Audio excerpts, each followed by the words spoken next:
BPL এর নিলামে local cricketer কেনার জন্য প্রত্যেকটা টিম সর্বোচ্চ খরচ করতে পারতো 4.5 কোটি টাকা। সেখানে নোয়াখালী এক্সপ্রেস খরচ করেছে 2,63,00,000 টাকা এবং কিনেছে 12 জন লোকাল ক্রিকেটারকে। 6 টিমের ভেতরে সবচেয়ে কম খরচ করেছে নোয়াখালী এক্সপ্রেস এবং বিদেশি ক্রিকেটার কেনার জন্য প্রত্যেকটা টিম খরচ করতে পারতো $3.5 লাখ।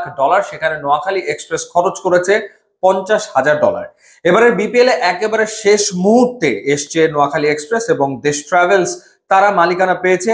আর্থিকভাবে আসলে নোয়াখালী এক্সপ্রেস প্রস্তুত হওয়ার সময়টা পেয়েছে কিনা সেই প্রশ্নটা উঠতেই পারে এবং খালেদ মাহমুদ সুজন ফুললি প্রিপেয়ার্ড হয়ে অকশন টেবিলে বসেছেন বলে আমার কাছে তো মনে হয় না, কারণ এ এবং বি ক্যাটাগরিতে ব্লান্ডার করেছে নোয়াখালী এক্সপ্রেস এবং তারা তাদের পছন্দ মতো ক্রিকেটার নিতে পারেনি এবং শেষমেশ জাকের আলী অনেক, মাইদুল অঙ্কনকে তারা 35 লাখ টাকায় দলে নিয়েছে অটোমেটিক প্রসেসে। অর্থাৎ সেই ক্ষেত্রে নোয়াখালী এক্সপ্রেসের আর কোনো চয়েস আসলে ছিল না। এরপর তারা যাদেরকে নিয়েছে, একমাত্র দেখলাম যে হাবিবুর রহমান সোহানকে দলভুক্ত করার জন্য তারা তারা বিড বাড়িয়েছে এবং 50 লাখ টাকা খরচ করে তারা হাবিবুর রহমান সোহানকে দলভুক্ত করেছে। ডিরেক্ট সাইনের মাধ্যমে তারা নিয়েছে হাসান মাহমুদ এবং সৌম্য সরকারকে। যতটা শুনতে পাচ্ছি যে সৌম্য সরকারের নেতৃত্বেই আসলে নোয়াখালী এক্সপ্রেস এবারের বিপিএল এ মাঠে নামবে, তিনি ক্যাপ্টেন্সি করবেন। ইউটিলিটি ক্রিকেটারদের দিকেই আসলে মনোযোগ ছিল খালেদ মাহমুদ সুজন এবং নোয়াখালী এক্সপ্রেসের টিম ম্যানেজমেন্টের। অর্থাৎ যারা আসলে আইদার ব্যাটিং অথবা বোলিং এ কন্ট্রিবিউট করতে পারে এবং মোর দ্যান এভারেজ ক্রিকেটার যারা, খুব বড় নামের পেছনে নোয়াখালী এক্সপ্রেস আসলে ছোটেনি।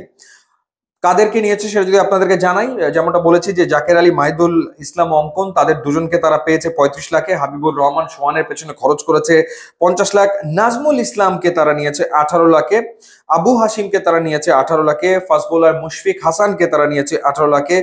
ব্যাটসম্যান শাহাদাত হোসেন দীপুকে নিয়েছে 18 লাখে। ফাস্ট বোলার রিজাউর রহমান রাজাকে নিয়েছে 18 লাখে। মেহেদী হাসানকে নিয়েছে 14 লাখে। এরপর অলরাউন্ডার সৈকত আলীর পেছনে খরচ করেছে 14 লাখ।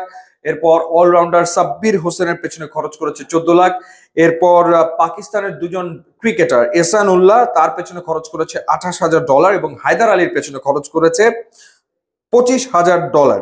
এহসান উল্লাহ পাকিস্তানের ফাস্ট বোলার, সুতরাং হাসান মাহমুদের সাথে এহসান উল্লাহর একটা জুটি হবে নিশ্চিতভাবে, এবং হায়দার আলী পাকিস্তানের মিডল অর্ডার ব্যাটার।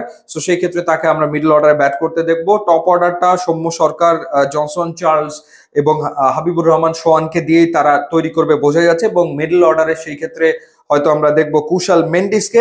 কুশাল মেন্ডিসের পাশাপাশি হয়তো হায়দার আলী সেইখানে থাকবে।